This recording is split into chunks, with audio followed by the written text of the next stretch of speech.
Hello and welcome to Pivotal People. Today we're going to be speaking to Ashleigh Fox. Ashleigh is Transforming Care Director at Catalyst Care Group. Hi Ashleigh. Hi. Thank you so much for joining Pivotal People. Really good to see you here. It's good to be here. First of all, just tell me about what you're doing now. Sure. So I am the Transforming Care Director at Catalyst Care Group, and we work with people with a learning disability and autistic people, specifically around enabling people to leave long-term hospital stays. We work all over the UK and support people in their own homes, bringing in a lot of family input as well. That's great. And getting people out of hospital is really important. Hospitals are very different to how they were when I was growing up, where they would fix you and get you better. Now they're fixing you and getting you out, and that's it. But yeah, thank you. There must have been a reason you chose that path. And in our experience, we feel that there's always a reason right back in your childhood. So what I want you to do, if you don't mind, is go back to your childhood. Tell me a little bit about you growing up and tell me how you think you got to where you are now. So my story begins in Africa, in Zimbabwe, where I was born. And I lived there until the age of 14. And growing up was the most humbling experience out there. My mum has worked in care her whole life. She's always been a caregiver. And she ran nursing homes in the capital city, in Harare. And my sister and I would spend a lot of time in those nursing homes. And one of the other projects that she set up was the Dream Foundation, which is very similar to the Wish Foundation and Reach for a Dream, where she identified there were a lot of children with terminal illnesses, HIV positive orphans, and she set up this charity to go and grant those kids their last wish, and our weekends would be spent there. So wow. And I suppose as children, you grow up thinking that's the norm, don't you? That everybody's mum is this angel who takes care of people. So going on from that, you've grown up with that background. You've been in and out, you've worked within care, and you've been in care as a child. So what happened next? So I moved to the UK when I was 14 with my dad, and found myself in Bristol when I was 16 and a half, and I was on a pathway with my studies to go and do law and journalism, and I decided to start volunteering in a residential service for adults with learning disabilities in Bristol, older adults, most of whom had been in one of the big long stay hospitals in Bristol. And I think within a few months of volunteering, I'd become a support worker and decided, no, this was the career for me. I think as many people do in this sector, they fell into working in learning disability and autism. And I decided to go off and do my training, became a learning disability nurse back in 2010. And very excited, bright-eyed, bushy-tailed, was going to go off and change the world of learning disabilities. And I took my first job as a qualified nurse at Winterbourne View Hospital. Yeah, and that must have been a real shock to the system. It was huge. Yeah. Absolutely huge. When you'd worked in a very caring, nurturing, supportive environment for people, to walk into an assessment and treatment unit, and I remember after a couple of weeks thinking, gosh, I've made the biggest mistake of my life. I did not know that all of this was happening, and we all know what happened at Winterbourne View. And yeah, tell me a little bit more about that, if you don't mind. So, Winterbourne, when I first arrived, I could sense that the culture was very different to what I'd been used to. So even at that early stage, you knew that was not the norm. It wasn't what was out there in the rest of the industry. Absolutely. Yeah. Okay. Absolutely. There was just a totally different feel about it, and almost this air of hopelessness in the hospital.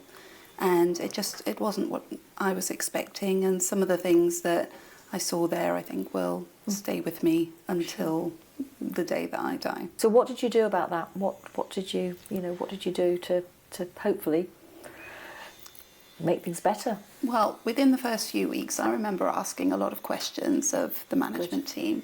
I remember speaking to the CQC, safeguarding, to the police, and nothing was really happening, or rather, as a newly qualified nurse, nothing was happening fast enough. Of course. So my colleague Terry and I made the decision to contact the BBC and get Panorama involved. He had a contact, and as we know, that kind of sparked the transfer. And changed everything, really. I mean, that you were really brave to do that, but also we're all very proud of you. You know, it's a massive thing to do, and it made a big difference. So, going on from there, what happened next? What happened next in your career? So I had a couple of years off to have my daughter, who is now almost 13. Mm-hmm.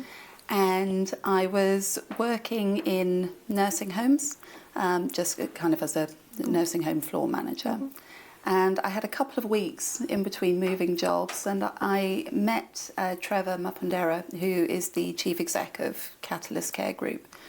And I remember having coffee with him, and he asked me, Ashleigh, why do you do what you do?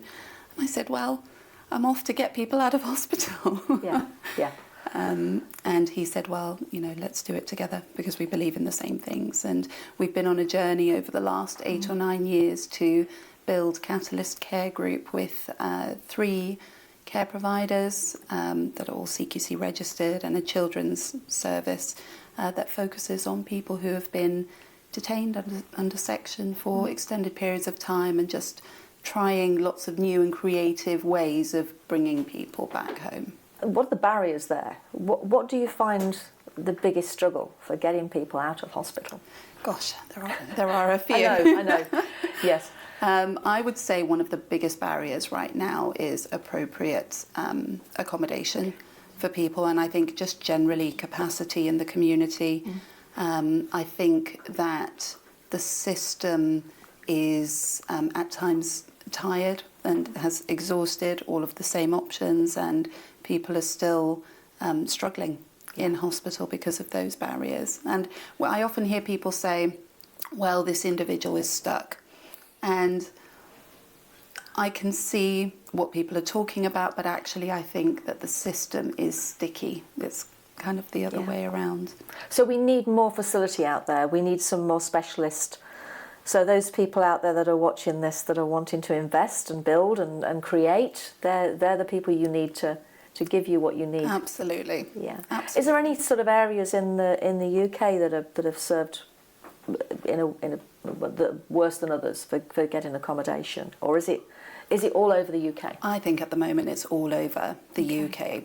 We're looking for very specific types of properties that can be adapted to meet people's very unique needs. Yeah. So there is a need everywhere. So it's something that's a very adaptable environment that's needed, that you can change and make person-centred for that client or for that Absolutely. resident. Yeah.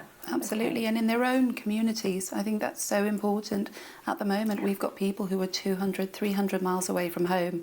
And, we know as nurses, as clinicians, that actually being close to your family is the most important thing. So we'll do the fight for more and more of the right accommodation. Yeah. Okay, so what do you see the future for you and for your company? What do you see the future?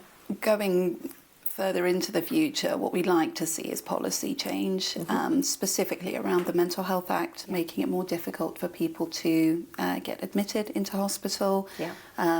We'd like to see more funding into social care so that we can build the capacity that we need in order to support our healthcare colleagues in the NHS. And from a Catalyst perspective, we are very, very clear that care needs to be delivered at home. We believe that care should start at home, should be lived at home, and life should be lived at home and end at home. So we just want to continue rescuing people and getting people out. I hope that happens, and I hope you get the support that you need to be able to do that. No, thank you. Thank you. Thank you very much. Thank you for joining us. That was really interesting. And I hope that things turn out the way you want them to. Thank you.